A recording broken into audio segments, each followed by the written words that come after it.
जो लोग भी इस चैनल से जुड़ गए हैं ना, उनका लाइफ बन जाने वाला है। ठीक है, पहला चैप्टर है प्लेलिस्ट का इस्तेमाल करना हिंदी का, और सब देख लेना। आज हिंदी एक्सप्लेनेशन समझने वाले हैं बातचीत चैप्टर का। हर चीज़ आपको यहाँ पर हाईलाइटेड मिलेगा, हर चीज़ आपको बताता हूँ, आपको पता है। इस चैप्टर में पूरी कौन कौन सी चीज़ें हैं पूरे हिंदी में आपको 10 मिनट में बताने का प्रयास करूँगा। ये चैप्टर है तुम्हारा, और इसके लेखक बालकृष्ण भट्ट है। और बालकृष्ण भट्ट के बारे में हम लोग सब चीज़ जानने वाले हैं कि चैप्टर पहला में क्या क्या बात की है। बालकृष्ण भट्ट का कहना है ना, इन्होंने बहुत सारे टॉपिक पे बात किया है। सबसे पहले इन्होंने कहा है वाक शक्ति के बारे में। किसके बारे में कहा है? वाक शक्ति के बारे में। ध्यान से समझना, वाक शक्ति के बारे में क्या क्या बातें कही गई है। वाक शक्ति का मतलब होता है जो इंसान बोल नहीं सकता और ना ही सुन सकता है। सपोज मान लो दुनिया में पूरे इंसान ही इंसान भरे हुए हैं, कोई सुनेगा नहीं और ना ही कोई बोलेगा, तो ये पूरी संसार जो है ना गूंगा हो जाएगा। यानी यही कहते हैं कि अगर इंसान के अंदर, एक मनुष्य के अंदर वाक शक्ति नहीं होगा तो ये पूरा संसार गूंगा प्रतीत होगा। ये बात कौन कहता है? बालकृष्ण भट्ट कहते हैं बातचीत चैप्टर के माध्यम से कि अगर एक इंसान में वाक शक्ति नहीं रहेगा तो पूरा संसार क्या हो जाएगा? गूंगा प्रतीत हो जाएगा। ना इंसान किसी से बोलेगा, ना इंसान किसी से कुछ कहेगा, ना कुछ सुनेगा। ठीक है, तो ये पूरा संसार क्या रहेगा? गूंगा रहेगा, और इंसान को कुछ भी मज़ा नहीं आएगा। इंसान लूंज पुंज होकर एक कोने में बैठा रहेगा, किसी को कोई से फिर मतलब ही नहीं रहेगा, अर्थ ही नहीं निकल पाएगा। इंसान बोलता है तब तो किसी के पास जाके बैठता है ना, कुछ कुछ चीज़ें बताने के लिए। का हो, का हाल बा, कहाँ जात बाड़ा, का करत बाड़ा, समझ में आवत हवा ना, आवे के रहत हवा। तो इस तरह से जब आप बातें करते हो तो वाक शक्ति के माध्यम से आप बात करते हो।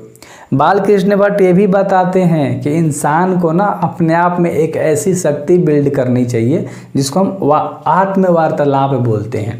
तो इन्होंने आत्मवार्तालाप पे भी बात किया है। ध्यान से सुनना, किसमें बात किया है मेरे भाई? आत्मवार्तालाप पे इन्होंने बात किया है। किसने बात किया है? बालकृष्ण भट्ट ने बात किया है कि आत्मवार्तालाप हर इंसान को सीखना चाहिए।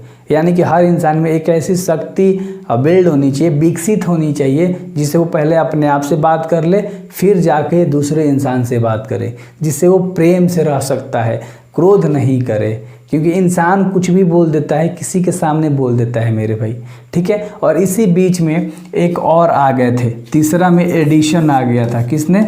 एडिशन आया था मेरे भाई, ध्यान से समझना। और एडिशन में एक बात कही थी कि दो लोगों के बात है ना सीरियस वाली होती है। जब दो लोग बात करते हैं ना तो बात का कोई मतलब निकलता है। असल बातचीत सिर्फ दो व्यक्ति के बीच में हो सकती है। ये बात किसने कहा था? एडिशन ने, कि असल बातचीत सिर्फ दो व्यक्ति के बीच में हो सकती है। और जैसे ही तीसरा कोई व्यक्ति आ गया, दो से ज़्यादा की बातचीत राम रमौला होती है, यानी मन बहलाने वाली बातें होती हैं, है ना, चुटकुल्ले वाली बातें होती हैं, टाइम पास वाली बातें होती है। ये सब किसने कहा था? एडिशन ने कहा था। ठीक है, और पराए ज़माने की शिकायत कौन करता है? बुजुर्ग लोग करते हैं। ये भी बात इस चैप्टर में कही गई है। तो ये सब चीज़ों के बारे में इस चैप्टर में बताया गया है, ज़्यादा कुछ भी नहीं है। अगर आप पूरे चैप्टर सुनोगे ना तो यही सब चीज़ के बारे में आप लोग पढ़ोगे। और एक और चीज़, ठीक है, ये जो बालकृष्ण भट्ट है ना, बालकृष्ण भट्ट अनेक निबंध लिखे हैं, जो प्रसिद्ध निबंध लिखे हैं, नाटक लिखे हैं, है ना। अगर मैं आपको आगे दिखाऊंगा तो चलो पहले ये सब देख लो। और बालकृष्ण भट्ट की ना तुलना की गई है, किससे की गई है? एडिशन से की गई है और स्टील से की गई है। एडिशन और स्टील से, ध्यान से समझना, इन दोनों से किसकी तुलना की गई है? बालकृष्ण भट्ट की तुलना की गई है। एडिशन कौन था? एक यूरोप का इंसान था। अब एक और चीज़ मैं आपको समझा देता हूँ, ध्यान से समझना मेरे भाई, ठीक है ना। इसमें एक और चीज़ के बारे में बात कही गई है, आर्ट ऑफ कन्वर्सेशन के बारे में बात किया गया है। मैं आपको इस तरह से हिंदी बता दूंगा ना, ध्यान से समझो। आर्ट ऑफ कन्वर्सेशन के बारे में बात है ना की गई है, कन्वर्सेशन। अब ध्यान से देखो, आर्ट ऑफ कन्वर्सेशन क्या होता है मेरे भाई?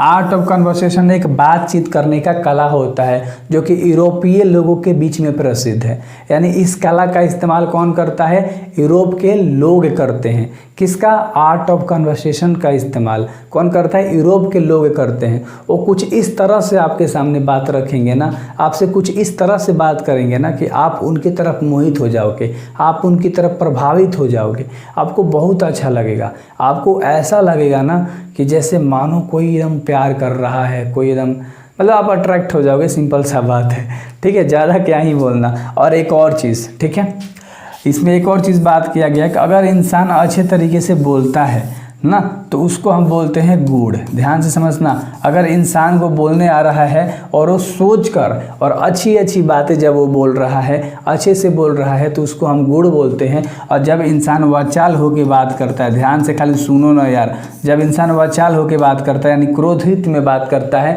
अपने जीवा पे कंट्रोल नहीं कर पाता है, अपने जीवा पर कुछ भी शब्द बोल जाता है यानी कि वाचाल हो जाता है, तो उसको हम बोलते हैं वो दोष है। क्या है वो? क्या है मेरे भाई? वह दोष है।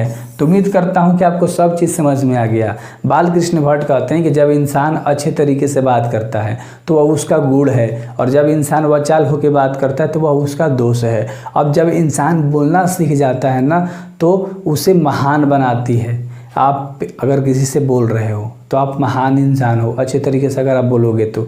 और वो ये भी बात कहते हैं कि अगर हर इंसान आत्मवार्तालाप करके बात करे तो ये पूरा दुनिया जो है ना हमारा, वो प्यारा हो जाएगा, बहुत प्यारा हो जाएगा, है ना। मतलब ना क्रोध रहेगा, ना ही गुस्सा रहेगा, ना ही कोई किसी पे शक करेगा, ठीक है। तो सारी चीज़ें हैं, और आप भी किसी पे शक मत करो, ठीक है।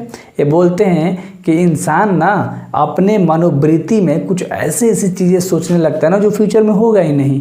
सपोज़ मान लो आप किसी से बात करते हो डेली, ठीक है, और आपके मन में अलग अलग थॉट आने लगे, आपके मनोवृत्ति में, आपके मन में ऐसे ऐसे विचार आने लगे और आप उस पर शक करने लगे, रोज़ लड़ने लगे, रोज़ झगड़ने लगे। भाई क्या हो रहा है?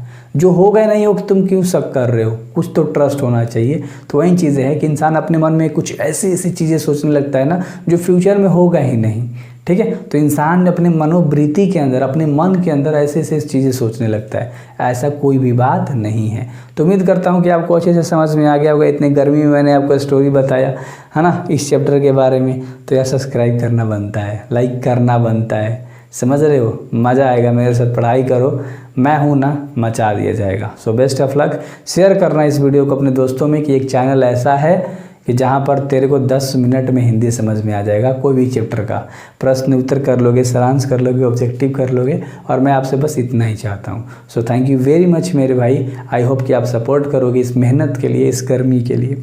मिलते हैं अगले वीडियोज़ में। Thank you very much.